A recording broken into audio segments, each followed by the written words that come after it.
can kind of get by without knowing theory, but it's cool to have that background. It helps you understand as you learn more. And then just another piece of advice is just play with as many different people as you can, and play with people who are better than you. Like, that's how you get better.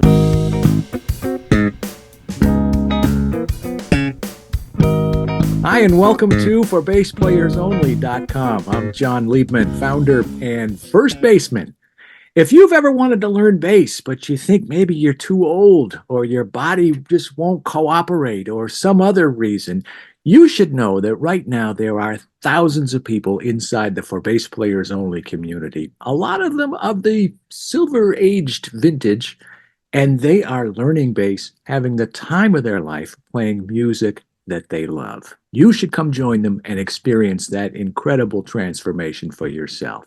You're never too old to groove, so let's play bass. My guest this week is Janis Wallin, who is an electric bassist from Chicago, renowned for her deep pocket, enthusiastic stage presence, and versatility in all styles of music. Janis was dubbed the Mistress of Groove by none other than Grammy Award-winning bassist Victor Wooten.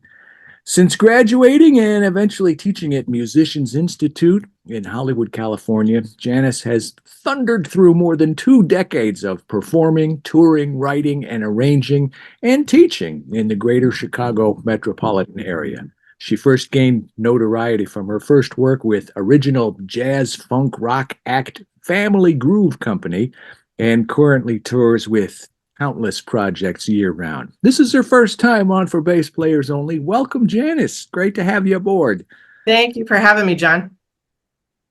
I'll just tell the people, my wife and I were in Chicago a few weeks ago, and we were walking around, and I said, oh, there's a band. That sounds like a live band. Let's go check them out. And it was a great band, and I'm so glad they introduced you, because when they mentioned your name, I looked you up, and I said, oh, I want to talk to her.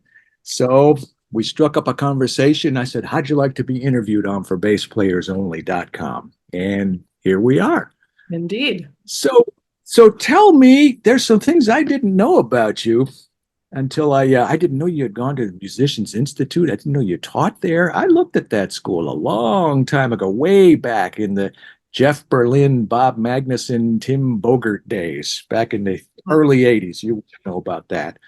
But let's start by you telling us about your early days, your initial exposure to music. Do you come from a musical family? Did you have brothers and sisters, records playing, parents taking you to concerts, anything like that? What was your initial exposure to music, and what made you gravitate to the bass? Well, let's see. So my family is not musical. I'm the only one who plays an instrument. But my parents started my sister and I on piano lessons at a young age. I was probably about 6. And we started with the Suzuki method, which is a really cool learning method where you use a lot of ear training. And I took piano lessons for many years, and then kind of tried out a couple different instruments as I went through elementary school and high school. I played viola. I was learning the harp. And Wow. started playing guitar. And at that point I was just starting to discover new music, classic rock, like Led Zeppelin, and bands like Grateful Dead and Fish, and just really listening to music in a different way than just growing up listening to pop radio and whatnot. And so I played guitar for a number of years, really enjoyed it.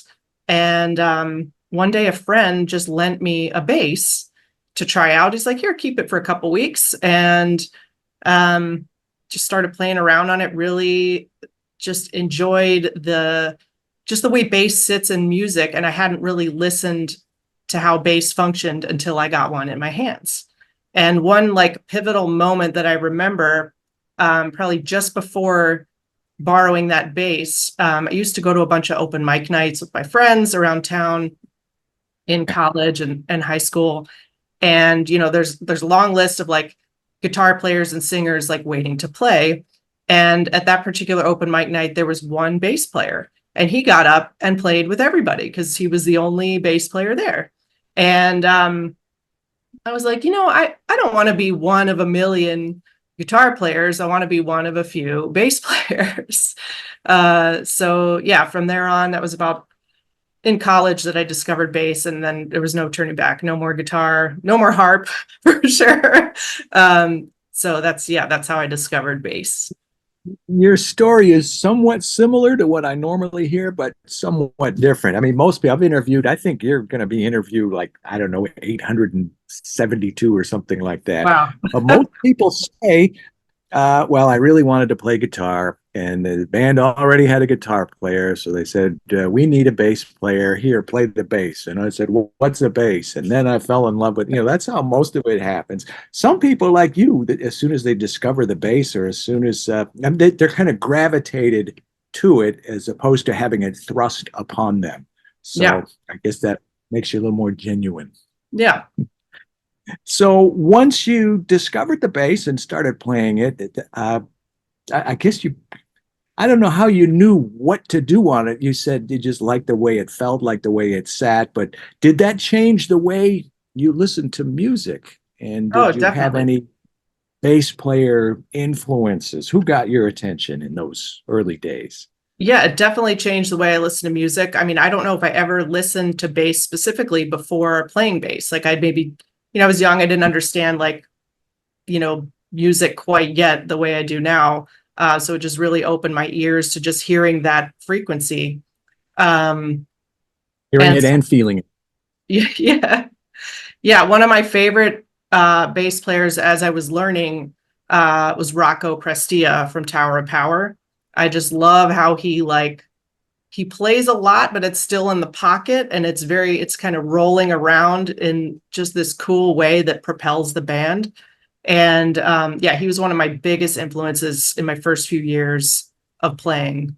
I think I try to sound like him, without trying. It's just because I was listening to him as I was learning. So Yeah, he was amazing. And I invite you to check out, I interviewed him, I think, two or three times oh wow, I'll for Bass definitely Players check Only. him So out. Yeah. those out. At least one or two of them were videos. We were laughing. He was hilarious.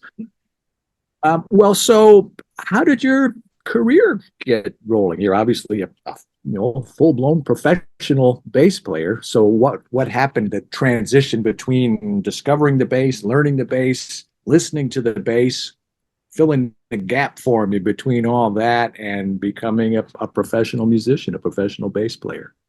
Yeah, so I played bass throughout college. I went to just like a liberal arts college. I wasn't studying music specifically, but I was playing in like a working band with guys that were 10, 15 years older than me. And kind of really was thinking I wanted to do this as a career. So after I graduated college, I went out to Musicians Institute in LA and went through their program. I think it was called the Journeyman. It was a year and a half, 2 years. Um, and at that school is really cool. They train you in, legitimate music, but it's geared toward succeeding in like rock pop world, as opposed to like a classical program like Juilliard or whatever. So, yeah, you learn, I mean, you're just fully immersed in music all day long and playing with others, learning from teachers, but also learning from your peers. You're on stage all the time. Like you get really comfortable being in front of people. And at that school, I met some guys from Highland Park, where I met you a couple weeks ago. And they wanted to start an original band, and their influences were the same as mine. And I had kind of gone out there wanting to be like a sideman in a band, not starting a band from scratch, but we really clicked, those guys and me. And we started that band, Family Groove Company, and toured out of the West Coast for a year or two, cut a record out there, and then moved to Chicago as a band to have this kind of be our home base for, touring the country. And we did that for many years. We still play, not as extensively, a few times a year. But that's how I became, wanting to do music for a living and being based in Chicago. And so when that band kind of slowed down our touring schedule, I still wanted to play. So I just started playing with other people around town. And after 10 years of doing that. I've got a full schedule I'm a sub in many bands, and I have a couple other original projects, and I do a ton of music. I love it. It's great. That's great. Couple of questions. First of all, I'm just curious, who were your bass teachers at? Did they still call it BIT at the Yeah, yeah, musicians? Okay. yeah. Who were your bass BIT. I had a great teacher. My first private teacher was a guy named John Humphreys. David Keefe was another private teacher. And then some of the others, there's Putter Smith, who was Oh, upright teacher. You probably knew Putter. he was in a very famous movie. You know the story? Yeah, yeah, he was the bad guy in like a James Bond film or something. That's right. And Diamonds Are Forever. I forgot his the character's name, but yeah, I've got an interview with him also, as a matter of fact, on the site. You definitely have to check that out. Oh, nice. Yeah, another great teacher there. He wasn't a bass teacher, but his name's Carl Schroeder. I Uh, was going to ask you if Carl, so he was the piano player. He was with, who was he? Sarah Vaughan, I think, right? For yeah, like ever.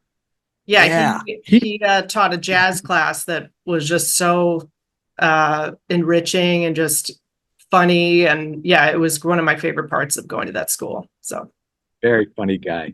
And I wanted to ask you, I don't know if this will get into a touchy area, but you said you were playing with some guys that were 10 or 15 years older than you. I don't know how old you were at the time, but what was that like? Did you have trouble getting them to take you seriously, or what did they make you comfortable? Were they, what was that vibe all about? Because, I've interviewed a lot of female bass players, but it's usually guys are there are more guys that play bass than women. So I'm just like I said, I don't know if I'm getting into a touchy area or not. I interviewed Anya O'Callahan from Whitesnake a few times, and the only female bass player ever with Whitesnake. And I've interviewed Carol Kay and Rhonda Smith and I don't know, a whole bunch of others. But what, do people care, or did was there anything there that made you comfortable, uncomfortable? What was that like? well, that first band was great. Like the guys in that band were great mentors to me, and I had just started playing bass. I'd only been playing bass like less than a year, and then I'm in a working band. And they were really supportive. I learned a ton from being in that band. And generally my experience is, there's not too much uncomfortability. I like to think of my femaleness as a slight advantage. I'm one of a few rather than, just part of the crowd. And I try to take advantage of that, but I definitely, every bass player is equal, and, every musician, I try not to see, race, gender, it's just music. Let's get along. Okay, so did it matter to you at all? Did you gravitate toward any of the great female bass players, or did that just not make any difference to you? There's Jocko and there's Carol Kay, and I don't care if you're male or female, or Oh no, what was I that mean, like for there's certainly like inspirational, like Tal Wilkenfeld is one of my favorites. Like she's just so good, and she's got such a cool style that's like very, just like kind of like me, like t-shirt and jeans, on stage, and but being a total badass, and yeah, those women are certainly inspirational. But again, many of my favorites are men. So yeah. I'm still trying. I haven't reached out to her in a while, but I've met Tal. We've talked, and she says, "Yeah, we'll do it. We'll do it." Kind of like Stanley Clark. Yeah, we'll do it. We'll do it. But anyway, the I want to get to that in a minute. But is there anything else that you kind of touched on what you're doing now? Is there anything else that's keeping you busy that you'd like to share with us? No, just mostly just like live shows. I love like in the next few weeks I have I think 20 shows with like 9 or 10 different bands. So it's like such a mix of stuff that I get to do. It's really fun. Yeah, you don't get sick of the same people. Like when I was in, an original band, that's all we did. It's the same 4 people. We get along, but there's not a lot of like surprises, at a show. I feel like just having the variety is really cool in my life. So, I was talking to somebody once who played with the band War, and he said oh, he was tired of. That's a great gig. What are you talking about? He says we play the same 9 songs every night. yeah. Luckily, a lot Um, of a lot of the music I do is so improv based. It's the set lists are different every time. It's a lot of variety, so that keeps me on my toes too. that's great. That's great. You got to be a chameleon, don't you? Yeah. You play any upright bass at all? I played when I was at MI at BIT, but I don't these days. I don't own one that is playable, and it's just a skill that I haven't maintained, unfortunately. And yeah, Did Bob Magnuson's name come up a lot when you were there? Because he was there uh, for a long Musicians no, Institute. I don't think he was Have you there. heard the name? Yeah, he retired, I don't know, several years ago. He played with Buddy Rich. He played with everybody. He used to live he had a place in San Diego and he used to commute back and forth from LA to San Diego. I remember, really, really nice guy. Actually, I have an interview with him too. Oh, nice. I want to ask you about playing bass and learning bass because For Bass Players Only, as you know, is a bass instruction site. And most of the people that I've been attracting are mostly men, but we have been getting a fair bit of women, especially lately. But most people are in their 50s, 60s, 70s. I've got students in their 80s. Nice. And they're not trying to be rock stars. They want to play some classic rock riffs. They want to play some blues shuffles. They want to play some walking bass, maybe a little funk R&B, some slapping maybe. And another thing that happens to us when we get into our 60s, 70s, 80s, sometimes things like arthritis and tendonitis, and some people are recovering from surgery. I'm just trying to give you a general context because I want to ask you the question: what advice do you have for somebody in that group who wants to learn to play bass? What should they be thinking about? What questions should they be asking? What is important for them to learn or to know? What do you think? I don't know, just having a basic sense of music theory is great. Um, there's so much stuff on the internet now that like I didn't have when I was learning. That just a basic understanding of theory but bass is laid out on the fretboard. Just it's such a nice symmetrical way that you can kind of get by without knowing theory, but it's cool to have that background. It helps you understand as you learn more. Um, and then just another piece of advice is just play with as many different people as you can and play with people who are better than you. Like that's how you get better. Like one of my favorite kind of teaching metaphors that Victor Wooten uses is music is like a language. And when you're a baby and you're learning your language of English, like you don't sit in a room and practice your A, R, like your vowels and your words. Like you just hang out with people who know how to talk. And so when you're learning your instruments, hang out with people who know how to play, and that'll help you get better. I've heard Victor say that he's incredible. Yeah, Yeah. I started electric bass when I was 15. I started upright when I was 19, and most of the people I was playing with had been playing for a while. I was really into jazz, especially when I got into the upright. So I was constantly playing with people who were so much better than I am. And you hit it right on the head. You can't help but get better when Right. everyone around you. It may not have been a lot of fun for them all the time, I couldn't help but learn quick, fast, and in a hurry. You mentioned the Suzuki method. Isn't that something where the parents have to be involved? Do they work with you? Do they practice with you? I thought I had read that years ago, or maybe parents didn't know, or maybe they didn't want to. I don't know.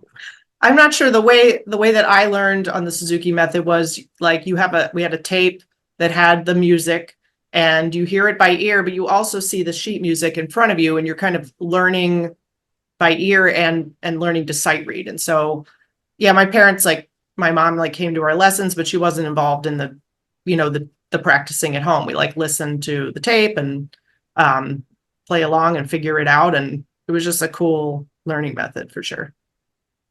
I don't know why I always think of violin when I think of the Suzuki method, Yeah. but I guess piano. You played viola. My only experience with viola was in orchestration classes when I had to write viola parts. I called it crazy clef. Yeah. Was middle line at like one off, or just and tenor clef on the bass. Sometimes I'd play solo stuff or sonatas or something on the bass, and it went up into tenor clef. But I've played a ton of shows. I have yet to see anything written in tenor clef. uh, tell me about your gear. We were talking a little bit about it when we met in Chicago, but what is your main bass or basses and strings, amps, effects, if any, all that stuff? Yeah, so my main bass is a Ernie Ball Music Man, which I bought. It was the first bass I bought after borrowing the loaner, and I'm like, oh, I want to play. I bought it used at like the local music store. And 20 plus years later, I'm still playing that bass. Like that's my favorite bass. Like the sound, I kind of grew with the sound of the bass. I don't do any slapping, which I was going to ask you because when I think of Ernie Ball music, that's the first thing I think of. right. It is. But I use it in funky ways besides slapping. So, and for strings, I like Ernie Ball slinkies, like the pink pack. But honestly, I can't remember if I've even changed my strings since like the pandemic. So I love like a dead string sound. I hate when it's new and bright. But I usually aim to change them like end of the summer after I'm done playing outdoor gigs and getting grimy strings. Did I ask you if you played round wounds or flat wounds? I don't Round do wounds. you do, but dead round wounds which Yeah, might as well be flat. right. Yeah. They're flat by the time I change them. So, I don't um, think Duck ever changed his strings. oh, really? Yeah, Somebody asked him what kind of strings you have. I don't know. These are the ones that are on it when I got it. that's great. And for amps, like lately, I've just been using this little Ampeg 210 and that I love. It's so light. It's got a great sound. When you see the pictures of it online, it's standing up, 110 on top of the other. But if you lay it on its side, it has a huge sound. It's way bigger than it looks. And so that's been my favorite cabinet. I generally like Ampeg and Eden gear. I have a 410 that sits in my closet because I can't lug it around easily. So, but yeah, I'm not into gear. I don't have any effects. I like a clean, classic sound. So whatever gets that done is great. You were playing kind of an unusual bass when I saw you. Do you remember what you were playing that night? I It was think something it I was saw far away. It looked like a Federa, but no, it's not a Federa. I And I think said, is it a it's called a Clement is the guy that makes them. I think he's from Indiana. It was a friend loaned it to me. And I was playing it for a few weeks and yeah, it was a really smooth, light bass. It was really great bass. I would maybe look into getting one myself. Yeah. Clement, I think. sounded good? What about the future? You've done a lot of stuff already. What else would you like to do? Is there something that you're something brewing right now that you're going to do, or something that you've always wanted to do that you haven't gotten around to yet? Someday I'm gonna fill in the blank. I mean, it's always like cool to dream about playing like big venues that like you've grown up going to shows at. Like, I don't know, Red Rocks is definitely like a bucket list venue, or here in town, like Chicago Theater. Um, but just You've on, got Ravinia Park in Chicago, pardon? right? You've got Ravinia. What's it called? Ravinia Park? Oh yeah, Ravinia Ravinia. something. Yeah, it's great. Great I saw venue. Chuck Mann there in 1978 or something. But yeah, on a more like realistic level, just for the future, I do a lot of live work, but it's always fun to go in the studio and record and write. So just wanting to do more of that, rather than being out jobbing, working with a couple of my original bands on records and um, what else? Yeah, I just want to keep doing what I'm doing and doing it better. Yes. There we go. Yeah, why mess with what's working? Yeah, yeah. I have one more question for you, Janis. If you could imagine, what would you be if you were not a bass player? Something outside of music. What would I be? I'd like to do some kind of nonprofit work with dogs. Like I love dogs. I have a great rescue dog that kind of changed my life. She's awesome. Her name's Bootsy, of course, she's named after Bootsy Collins. So helping in that field, running the rescue I got her from is they do a lot of great work around the city for rescue dogs and cats. And I don't know, that might be something rewarding that I could do that's like not music related. It's beautiful. Yeah, my wife is into the whole. We had a couple of dogs. Unfortunately, we don't have them anymore, but we had them for a long time, and it's just it's beautiful. I think that Yeah. is. You can do that in addition to being a musician, Yeah. bass player. Yeah. Well, that's great. Well, I'm so glad that we bumped into you and we happened to be at the same place at the same time. I got to hear you play and meet you and have you on my show. So thank you so much for taking the time and sharing your story. Very interesting indeed.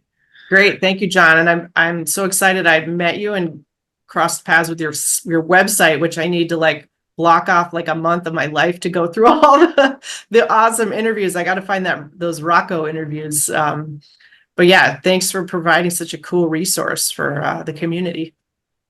Well, thank you very much. I appreciate it and wishing you much luck and continued success always. I know you're just at the beginning. You're gonna do amazing stuff. Well, you're not at the beginning, but in the big scope of things, you've got a very bright future ahead of you. And maybe we'll even do a follow-up interview. I have a feeling you're gonna have lots of big time far out news to share with us. Awesome. Thanks, John. Thanks, Janis. You're watching ForBassPlayersOnly.com. I'm John Liebman, founder and first baseman.